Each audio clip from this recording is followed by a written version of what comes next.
मंगेश पाडगावकर त्यांच्याविषयी काय लिहितात बघूया. रवींद्र पिंगे हे पंचाक्षरी नाव आज 35 स्वतंत्र पुस्तकांचे लेखक म्हणून हजारो शब्दांचे धनी झालेले आहे.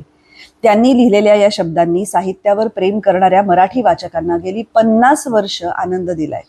यातले बरेचसे लेख वृत्तपत्रातून, साप्ताहिकातून प्रसिद्ध झालेले असले आणि पुष्कळदा त्यांना प्रासंगिक चेहराही असला तरी ते वर्तमानपत्री झालेले नाहीत.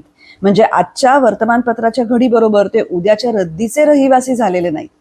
यातला कुठलाही ललित लेख आजही वाचावासा वाटतो आणि मराठी ललित लेखनाच्या परंपरेत रवींद्र पिंगे या नावाला महत्वाचे स्थान आहे हे पटवून देतो.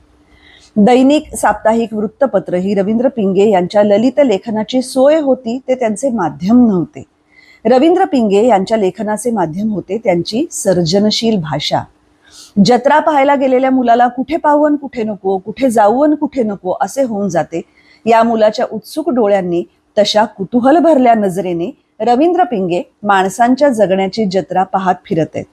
त्यांना असे फिरण्याचा आणि पाहण्याचा कंटाळा कधीही आलेला नाही.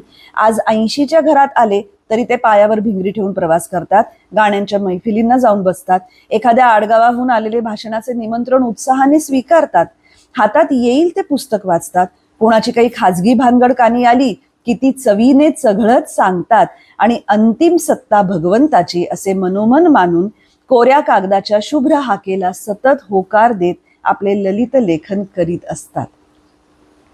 आपण हे लेखन का करतो हे त्यांना त्यांच्या पुरते पक्के ठाऊक आहे. ते म्हणतात, हातून सत्वशील लिहून होणं हेच लेखकाला लाभणारं विश्वरूप दर्शन. मी लेखन करतो कारण दुर्मिळ अशा तंद्रीचा अनुभव मला लेखन करताना येतो. या तंद्रीत तुडुंब सुख आहे. समाधानाच्या सरोवराकडे एकट्याने जाण्याची ती अद्भुत पायवाट आहे. कोऱ्या कागदाची हाक सतत कानावर पडणं ही श्रीरामाची माझ्यावरची परमकृपा आहे.